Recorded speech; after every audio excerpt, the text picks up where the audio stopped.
ወሃቢያ ገዳይ ነው፣ አሸባሪ ነው፣ አጭበርባሪ ነው ስንል ማለት ነው በውስጥ መታችሁ ወሃቢያ ምናምን አትከፋፍለ ምናምን የምትሉ እኛና ወሃቢያ አንድ አይደለንም። ሙስሊሞች እኮ አንድ ናቸው ምናምን እያላችሁ የምትናገሩ ሰዎች ከወሃቢያ ጋር አንድ አይደለንም።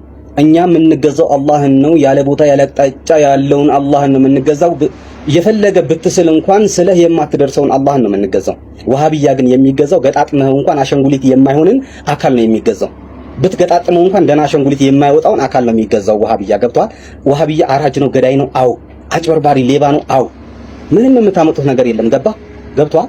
በውስጥ እየመጣችሁ አንዳንድ ሰዎች የምትናገሩ ሰዎች ማለት ነው። ሲቀጥል ወሃቢያ ከመጣ በኋላ እኛና የኦርቶዶክስ እምነት ወገኖቻችን ማለት ነው ምን ያህል እንደሆንን ምን ያህል እየተባላን ምን ያህል እየተሰዳደብን እንደሆን ትንሽ ማስረጃ ልንገራችሁ። አህለል ሱና ወልጀማ ሙስሊሞች ቲክቶክ ላይ በየትኛው ሚዲያ ላይ የኦርቶዶክስን እምነት እያንቋሸሹ ተሳድበው የኛ የእስልምና እምነት እንዲሰደብ ያደረጉ ሰዎች ካሉ አሳይ እከሌ በልና ንገረኝ።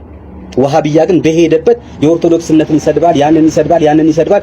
አላህና መልእክተኛውን እያሰደበ ያለው ወሃቢያ ከዛሬ 10 ምናምን ዓመት በፊት መለስ ብትል ማለት ነው ሙስሊሞች አይዋሹም ነዓም ወላሂ ካሉ ምንም አይነት ነገር አማና የሚቀመጥባቸው ሰዎች ነበሩ።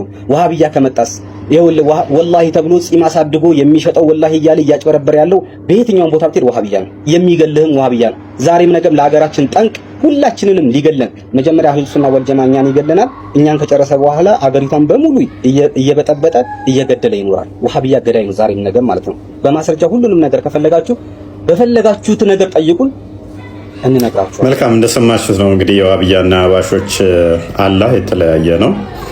የዋሃቢዮች አላህ ተገጣጥሞ እንኳን አሸንጉሊት መሆን ነው አለ።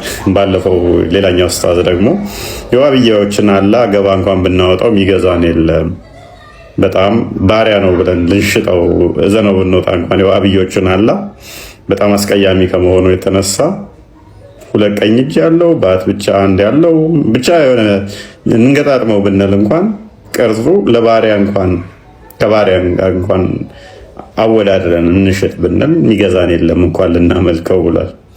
እና ውሸታሞች፣ ገዳዮች፣ አጭበርባሪዎች ዋሃቢዮች ናቸው ቲክቶክን የተቆጣጠሩት። ሐሰተኛ ኡስታዞች 90% ዋሃቢዮቹ ናቸው። ይሄንን ሁላችሁም ልታውቁት ይገባል ማለት ነው። ላይቭ ላይ ነን አሁን ብቅ በሉ። ገብታችሁ ብትፈልጉት በአረብኛ ጽፋችሁ ብትፈልጉት ጣዖት ማለት ነው። ላኢላሃ ኢለላህ ደግሞ ማለት ነው ላ የለም ኢላህ ጣዖት ኢለላህ ከአላህ በስተቀር የለም ጣዖት ከአላህ በስተቀር ማለት ነው ስያሜው ትርጉሙ። አንዴ አብዱል ፈታህ ሜቢ ኮፒ ሊንክ ካስለቀቀው እንትን በሉት እያስወጣ እንትን እያለኝ ነው። ለምን እንደሆነ አላውቅም። የተወሰነ ትንሽ ከቆየውኝ አካውንት ያስቸግረኛል። እኔስ ኢላ የሚለውን ራሱ እኮ ስላልተረዱት ነው ጣዖት ነው እያል ምን ቸገረን ታዲያ ምን አገባን ወደሚል እንትን መጡ። ኢላ የሚለው ራሱ ጣዖትን የሚያመለክ ምን መሰለህ፣ እኔ አንድ ነገር ልናገር፣ ጣዖት አንድ ነገር ልጨምር። ምንድነው መሰለህ አንድ ነገር ላይክ የሆነ ሰውም ሲያስተምር የሚያጋጭ ነገር ታርቃለህ። ሰዎች የሆነ ኮንፊውዥን ውስጥ እንዳይገቡ ያንን ስም ታርቃለህ እንጂ እንዴት ታገናኘዋለህ? አሁን ካባን የአምልኮ ቦታ የእስልምና አንዱ መሰረት ማድረግ በራሱ ማጋጨት ነው። እኛን ኮንፊውዝ ውስጥ ማስገባት ነው። ጨረቃን ደግሞ እንደገና ጣዖት የነበረን ጨረቃ አምጥቶ እስልምና ውስጥ ማስገባት የሆነ ችግር አለ ማለት ነው። ያልተነገረን ሚስጥር አለ ማለት ነው። ያ ባይዜ ጨረቃውን እናነሳ ነው። ቀጣይ እንሄድበታለን። ካባን ራቁታቸው የሚዞሩት ከጣዖታውያን የተወሰደ ነው። ራቁታቸው የሚዞሩት በኋላ ላይ ነው። እንደውም ማገልደም የጀመሩት ሱሪም አይለብሱም ከስር ምንም እንትን ሳይለብሱ ራቁታቸው የሆነ ፎጣ ለብሰው የሚሄዱት በኋላ የተጀመረ ነው እንጂ በፊት እንደውም ራቁት ነበር። ከላይ አሁንም ትከሻቸውን ገልጠው ራቁት ነው የሚሄዱት። በጊዜው የነበሩ ጣዖታውያን የሚያደርጉት ነበረ፣ ኮፒ ያደረጉት።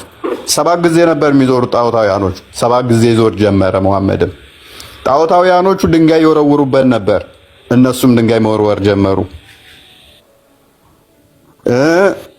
ጣዖታውያኖቹ ያንን እንትን በማድረጋቸው ኃጢአታችን ይሰረያል ብለው ያምኑ ነበረ። መሐመድ መጣና ድንጋዩ ኃጢአታችሁን ድሮ አንድ ቀበሌ አንድ ወሃቢይ ብርቅ ነው። ሁለቱም ይሁን ለመጋጨት ነው። ድፍን ቀበሌ ወሃቢይ ሆነ። እስኪ አሁንኛ ምን እንሁን? ብቻይነት ሰለቸን። በቃ ሱፍይ ብለን ስንጠጋው መተተኛ ሰላፍያ ብለን ስንጠጋው አላህን እንደ ሐውልት የሚቀርጽ እዚህ ቦታ ነው የሚል ብቻይነት ሰላቸን። እኛ እስላሞች ምን እንሁን? በቃ ምን እንሁን? ኦርቶዶክስ እንሁን? ምን እንሁን? ሃይማኖት አልባ እንሁን? ምን ይሻልናል? እስኪ